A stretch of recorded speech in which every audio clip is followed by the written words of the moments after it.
Buenas noches, bienvenidos. Domingo a las 8:45, hoy 19 de julio, un aniversario más de la Revolución Sandinista, del primer triunfo de los sandinistas en el poder. ¿No está Pedro? Le hubiera encantado escuchar. Pero con qué sonrisa que lo estás diciendo.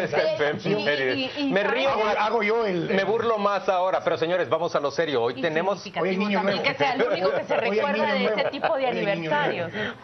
Hoy tenemos a un integrante nuevo en a las 8:45. Nuevo panelista. Le damos la bienvenida a nuestro compañero presentador. Le damos la bienvenida al presidente Álvaro Colom, expresidente constitucional de la República. Con él queremos conversar en torno a las condiciones en las que se encuentra nuestro sistema político, y lo estamos haciendo apenas 3 días después de que el Comisionado Internacional contra la Impunidad presentara el informe respecto del financiamiento a partidos políticos y a campañas electorales en Guatemala.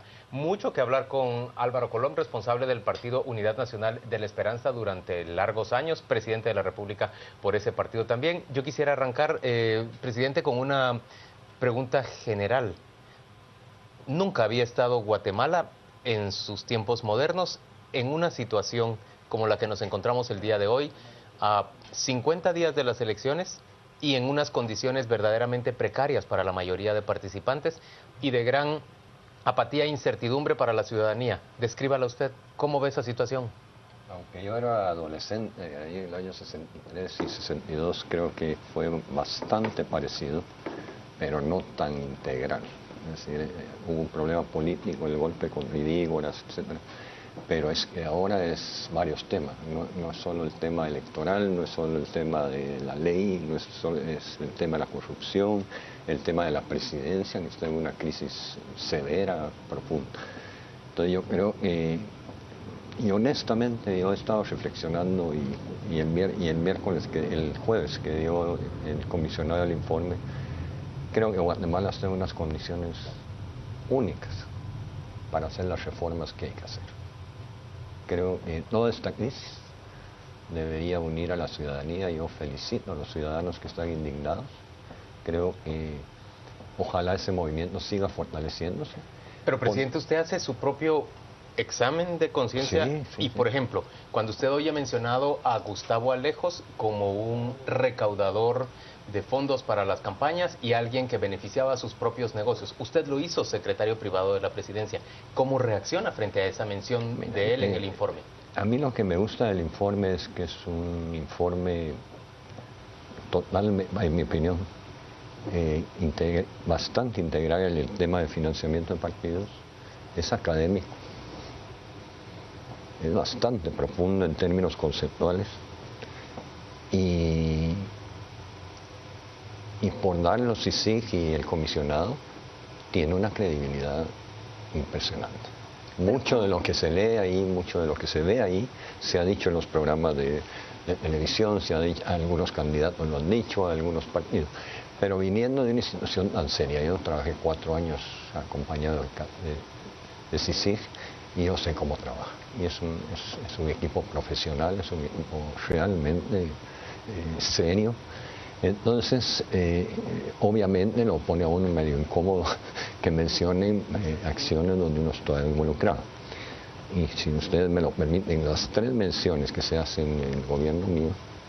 Obdulio Solórzano, Gloria Torres. En el caso de Obdulio Solórzano, a él se le iba a destituir en el mes de agosto del 2008, cuando confirmamos su relación con Otoniel Turcios.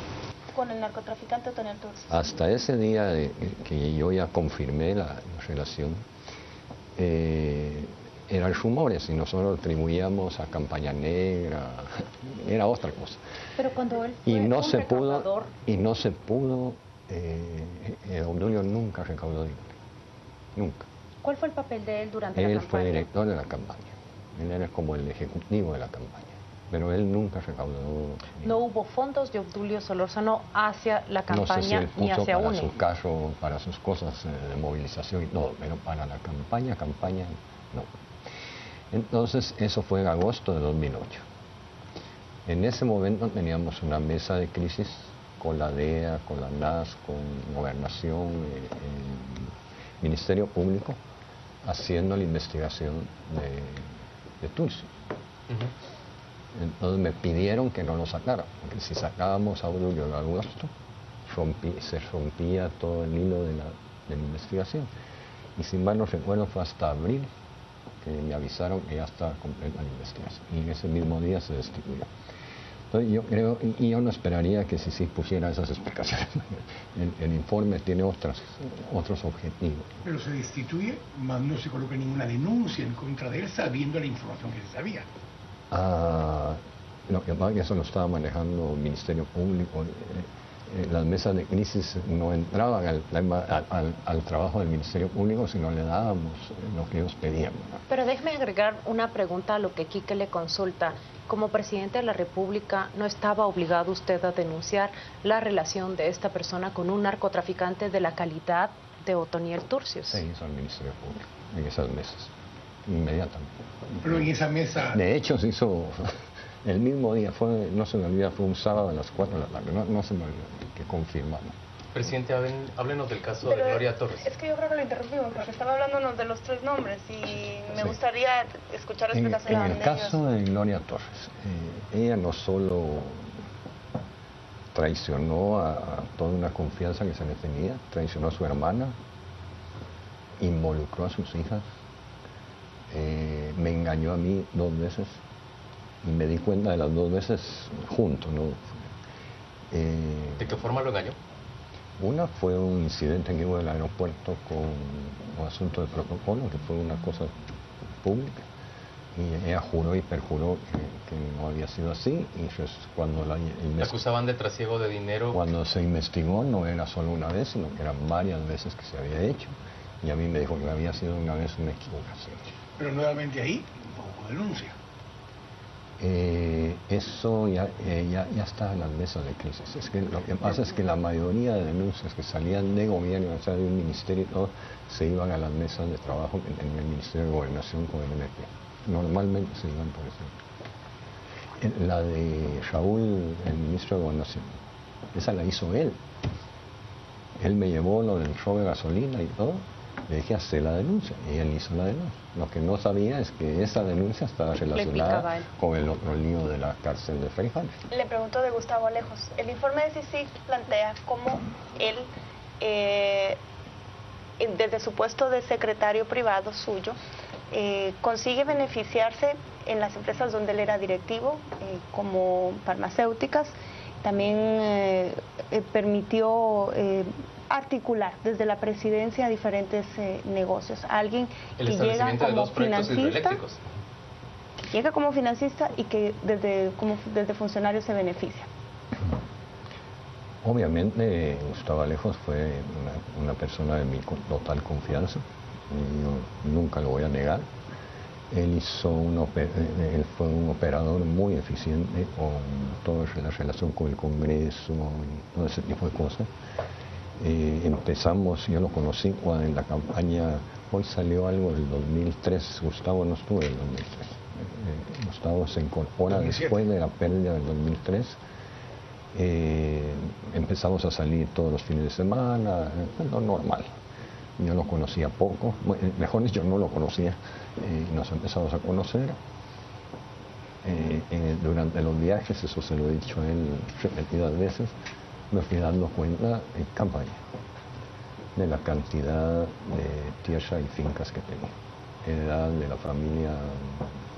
¿Cohen? No. Él heredó directo de su abuelo Alejos y su abuelo Cámbaro, directo. Ni tenía la menor idea que tenía propiedades en Jutiapa, por ejemplo, creo que en Jalapa. Y un día le dije, mira, decime cuáles no son tuyas. Porque la verdad que yo no sabía. Y yo creí que lo fuerte de él eran las fincas, que después de macadamia, en café, etc. Y en el caso de Cohen, a mí jamás me pidieron nada. Según me dice Gustavo, me decía, en el caso del gobierno nuestro, donde le vendieron menos al Ministerio de Salud el gobierno anterior. Yo nunca vi número ni pregunté. Pero sí es una empresa fuerte, grande, que ha vendido, creo que por 40 años, medicinas al Estado. Entonces, pero en gabinete o en la oficina hablar de medicina jamás. Yo 2 veces oí hablar de café a Gustavo en mi oficina porque alguien lo llamó y estaban hablando del precio del café y no sé qué. Pero de negocios y de eso yo jamás, yo soy muy respetuoso de la vida privada de la gente porque me gusta que me respeten mi vida privada. La pregunta de yo fondo, jamás le pregunté. La pregunta de fondo es, ¿su partido y su gobierno se desarrollan adentro de este sistema político que es profundamente corrupto, que abusa del tráfico de influencias, que obtiene financiamientos para hacer campaña a cambio de comprometer fondos públicos en negocios con el Estado? Usted ya es expresidente de la República. Usted puede ver hacia atrás. ¿Qué tiene que cambiar de este sistema? Yo veo hacia atrás y con sinceridad, después que uno sale de ahí, empieza a hacer la lista. La lista de lo que hice bien y la listona de lo que hubiera podido hacer y no se hizo, aunque no tenga mil y una excusas para decir. ¿Puede no someterse un presidente a ese modelo, a ese sistema? Ya no me sometí. No puedo hablar de todo el gabinete, pero yo no hice ningún compromiso de campaña, ni uno. Yo llegué a la segunda vuelta sin un compromiso del ministro. Si abajo los secretarios departamentales... Obra pública, compra de medicamentos. Mira, yo estaba analizando el desastre que hay ahorita. Yo digo, pero ¿cómo se puede dar un desastre de esa naturaleza? Porque el sistema, una de las cosas que yo valoro mucho del informe de CICIG es esa relación que hace de cómo se producen las corrupciones. No, porque cuando uno está o de candidato o esto, uno tiene que estarse cuidando hasta de con quién se toman las fotos. Pues a mí me enseñaron fotos con gente que dicen que cuántas fotos se toma uno, y yo hice 8 años de campaña. Cuántas fotos le toman a uno en cada pueblo, en cada municipio, a saber si se le mete a uno. Pero Álvaro, pero permíteme, yo creo que el otro día estábamos con unos amigos analizando esto. Yo les dije, miren, yo creo que esto hay que verlo más o menos de los años 90 a la fecha. Cada periodo presidencial se complica más la cosa. ¿Y dónde se complica? En el Congreso. Vamos a tener el mismo Congreso que tenemos ahora. Entonces, yo me pregunto, el que quede, quien quede, ¿cómo va a recibir el país? Mejor le pregunto, ¿deben reprogramarse las elecciones? Pues yo hice mis consultas y constitucionalmente lo único que se puede hacer es moverla un mes o un mes y medio y eso no soluciona. ¿Y qué puede mejorar? ¿La aprobación de las reformas? Yo creo que debería haber un compromiso muy serio de los partidos políticos oyendo a la sociedad civil. Yo siento que los partidos que están ahorita en contienda les cuesta interpretar la voz de la gente. Como que la campaña yo estuve en campaña y la campaña lo absorbe a uno. Entonces, como que no ha habido el tiempo o la habilidad de ver lo que realmente está pasando. Yo siento que como creen que eso va a pasar luego, y yo sí veo complicaciones. Nuevamente, quede quien quede, va a recibir un país en quiebra, un país indignado y una sociedad que le va a pedir resultados a los 10 días.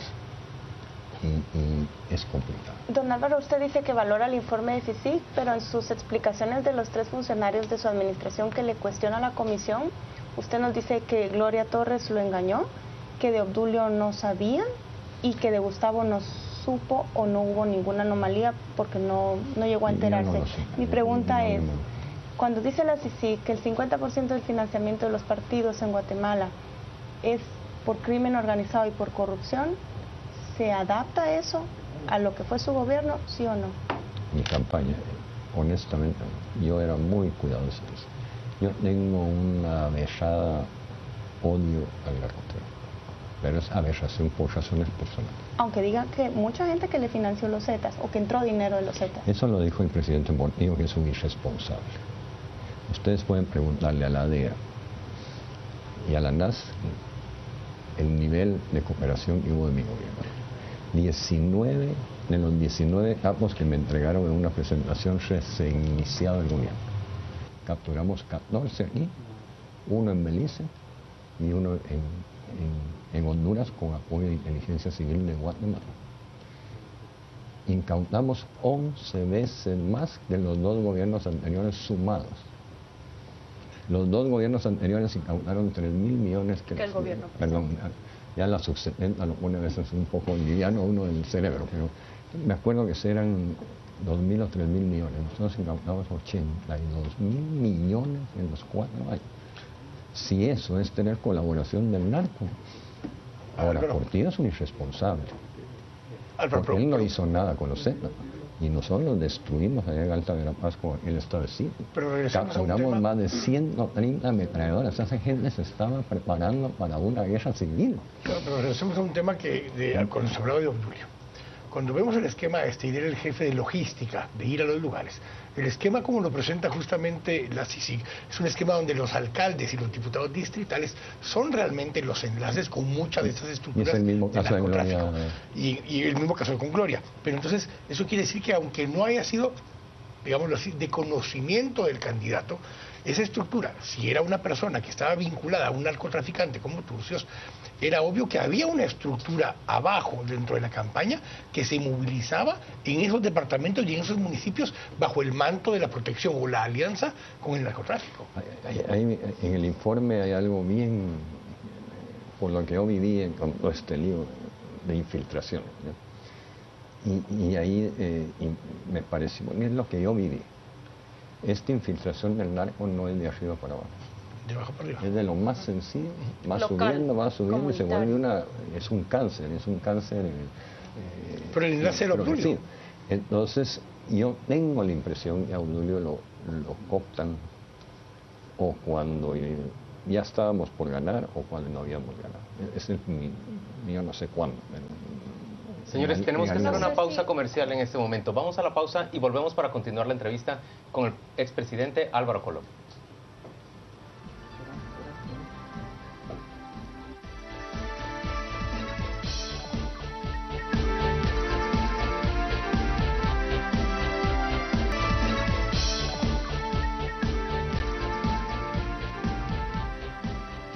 Estamos de vuelta en domingo a las 8:45 y está junto con nosotros el expresidente Álvaro Colom, que está discutiendo precisamente los hallazgos y más allá de la crisis que se vive en estos momentos. Entre los puntos que señaló el comisionado Iván Velázquez el jueves pasado, resaltaba uno hacia la UNE. Las redes sociales ya lo han dicho, si la UNE estaba salvada de cualquier acusación, este fue el informe que dio en la cabeza del clavo. Le señalan a Obdulio Solórzano como una persona que recaudó dinero en narcotráfico hacia la UNE, también a Gloria Torres, hermana de la ex primera dama, y el tercer señalamiento es hacia Gustavo Alejos, un recaudador financista que se aprovechó de su posición en el gobierno. Esto fue lo que Mario Taracena respondió. Aquí nos acompaña Álvaro Colom, quien ha dicho que se mantenía ajeno a lo que estas personas hacían, pero escuchemos lo que Mario Taracena dijo y luego le preguntamos al señor Álvaro Colom cómo responde a estas palabras. Respaldamos la situación de la CICIG, porque lo que dicen sí es cierto. Y yo en ese tiempo era de la UNE también, y recuerdo que hubo movimientos de gobierno y cosas bien serias por todo esto del Yuyo y todas estas cosas, que yo creo que el indicado, y lo deberían ir a buscar, es a Álvaro Colom, que está en el Parlacén, que le pueden hablar y que les cuente todos los movimientos que tuvo que hacer, porque sí lo habían infiltrado. Es Colom el que tiene que contestar eso, porque hubo cosas gruesas, pero gruesas, sí. Él ha dicho, sí, es cierto, hubo cosas gruesas. El expresidente nos dice que se mantenía ajeno a esto, pero... No, las cosas gruesas que menciona Taracena, porque hoy era la petición de no destituir, y que tuve que aguantarme varios meses en mantenerlo ahí cuando ya queríamos sacarlo. A Obdulio Solórzano. Sí. ¿Quién pedía que no se destituyera a Obdulio Solórzano? La mesa de crisis que está investigando a Turcios.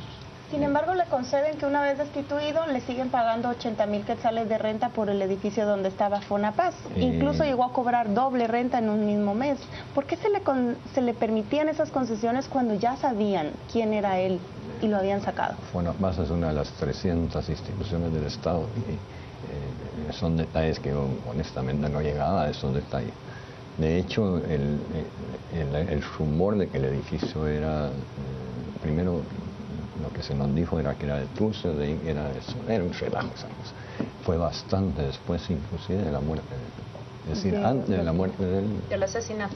por lo menos no oímos nosotros de ese. Álvaro Colom, ¿no le corresponde a usted denunciar este sistema? Hacer una revisión de lo que funcionó mal durante su gobierno. Sí. Describir estas condiciones que en realidad no son democráticas en las que se mueve nuestro sistema político. Yo veo nuevamente una gran oportunidad para la sociedad guatemalteca en esta crisis. Y creo que todos los que tengamos que aportar experiencias positivas o negativas lo debemos hacer. Lo que sí tenemos que hacer ordenadamente es hacerlo en los ambientes adecuados.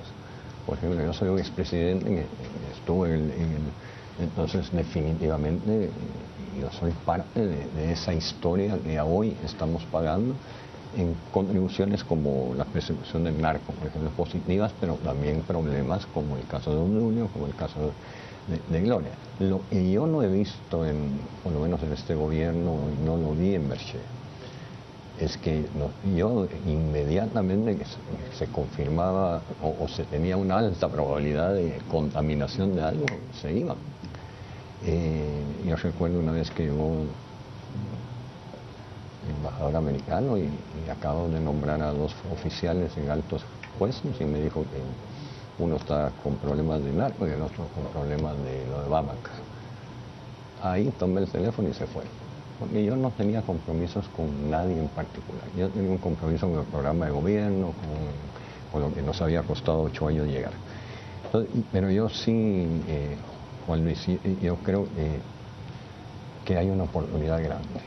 Y yo esperaría que este movimiento cívico siga independiente, siga tan valiente, tan hasta creativo. Y que este informe de CICIG lo sepamos digerir todos y que cada uno pueda realmente aportar a la parte electoral. Lo que me preocupa, bueno, no me preocupa, otras situaciones que yo viví y el ser humano siempre compara. A mí no hay un solo magistrado, ni de la Corte Suprema, ni fiscal, que haya recibido una llamada mía. Nunca. Yo creo que la independencia de poderes es fundamental. Y la independencia de poderes ha estado en cuestionamiento hace años. Esas comisiones de postulación, todo eso es un relajo de madre. Entonces yo creo que en estas reformas que se busquen, aparte del electoral y de partidos políticos, que en mi opinión solo le falta una recomendación de fondo al informe de CICIG, es penalizar drásticamente con cárcel las campañas negras. El que sea responsable de una campaña negra y una acusación sin pruebas, a la cárcel. Creo que porque eso distorsiona. En el informe de CICIG se habla de que el que tiene más plata tiene más votos y entonces eso hace un desequilibrio y tienes razón. Pero ese es un punto Pero en campaña negra, el que no hace campaña negra lo hacen pedazos con las campañas negras. Y en Guatemala 7 veces la mentira y para se vuelve que verdad. para que le reciba anuncios en la televisión y para que los apoye con anuncios encubiertos como información en los noticieros. La parte de medios está muy bien elaborada. ¿Está muy bien qué, perdón? Elaborada. Porque realmente hace una diferencia. Y la idea o la propuesta, no sé si es del informe o lo oí en algunos de los comentarios, y México tiene un sistema que parece que neutralizó un poquito esas manipulaciones. Y es que el Estado administra los espacios en los medios. Tengo curiosidad de preguntar cómo fue la relación de ustedes con Ángel González. Fue buena, nunca fue así espectacular. Pero buena significa que ustedes recibieron el tiempo que él concedía durante las campañas. Y a cambio ustedes les daban no sé cómo está una fuerte pauta publicitaria. Pero siempre fue una complejidad la bendita factura de televisión, como lo fue todo lo de los medios, porque yo no manejaba eso directamente en la campaña, pero yo solo oía complicaciones. Y viendo para adelante. Es una campaña donde quedan estos 49 días ahora que estábamos hablando y lo que se prevé es que va a haber una lucha hasta el final por entrar a segunda vuelta. cuán importantes son después los arreglos, los apoyos que se generan y cuánto impactan en los compromisos, porque dijiste hace un momento que antes de la primera vuelta no había ningún compromiso para ningún ministro, pero en la segunda vuelta se generan compromisos, y qué tipo de compromisos se pueden generar en vísperas a una segunda vuelta. Tú puedes hacer alianzas partidarias y podrías comprometer algunas cosas, pero hay cosas que no se pueden comprometer. Pero se han comprometido. Ministerios. Mira, históricamente los injertos en los gabinetes no funcionan. Mi buen amigo Álvaro Arzú, y se le notaba la incomodidad que tenía el gabinete de Jorge Serrano. Porque son pensamientos distintos, son proyectos distintos, no es por las personas, es por el proyecto personal. Es insensato lo que está haciendo el partido líder de criticar y cuestionar a la CICIG, incluso anunciar una manifestación para protestar frente a la CICIG por lo que considera que es un complot en su contra. Yo pienso que no es correcto, y no es correcto por una razón, pero yo tengo ventaja. Yo sé cómo trabaja CICIG. CICIG no se va a tirar a algo que no tenga la información. La capacidad de investigación de CICIG es muy fuerte, muy grande, muy seria. Recordémonos que gracias a CICIG fue que pudimos depurar la Policía Nacional, y que ya en el 18º mes se empezó a medio componer la seguridad, y eso fue con un gran acompañamiento de CICIG al Ministerio Público y a la Presidencia. Yo creo que es un error, igual que llamar a movilizaciones. Creo que como está el ambiente, llamar a movilizaciones, aparte que es presionar al sistema de justicia y presionar a los operadores de justicia, se corre riesgos muy grandes. Es decir, el país no está ahorita en una situación, digamos, normal, es en una situación tensa, uno va a un restaurante y se siente esa calma tensa, o la gente indignada y dicen unas cosas que tienen razón, pero cómo ordenar esa indignación y poder llegar. Ahora hay una propuesta de la ley electoral, pero falta la parte fiscal, falta la parte de desarrollo rural.